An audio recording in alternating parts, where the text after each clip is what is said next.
तो सर आपके अभी थोड़ी देर पहले प्रेस कॉन्फ्रेंस में मैं सुन रहा था और उसमें से भी तासुर ये निकलता है, और जो शहजाद अकबर साहब ने प्रेस कॉन्फ्रेंस की, उन्होंने कहा कि मैं अगले हफ्ते जुमेरात के दिन ही उन्होंने कहा एक और प्रेस कॉन्फ्रेंस करूंगा जिसमें PMLN के इस TT ट्रांजैक्शन से लिंक्ड लोगों के और नाम भी दूंगा। उसमें कौन कौन नाम सामने आने वाला है? मेरी कभी शहजाद अकबर से ना मुलाकात हुई है और ना मेरा ये सब्जेक्ट है, और अगर मुझे पता भी होता तो ये शहजाद अकबर का काम है वो बताएं। क्या ख्वाजा आसिफ और खुर्शीद शाह ये क्या नेक्स्ट इन लाइन हो सकते हैं? मुझे नहीं मालूम। आप मुझे ये पता है कि 90-100 दिन के अंदर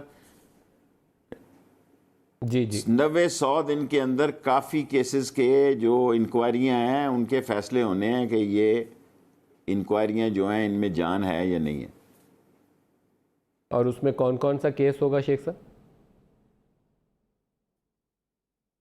यार नदीम तो बच्चा ही हो गया बिल्कुल। डू यू थिंक दैट मैं बोला हूँ कि तेरी यानी कि इस बात पे बात करूंगा ना, आज तो बिल्कुल ही उतरा हुआ है पटड़ी से।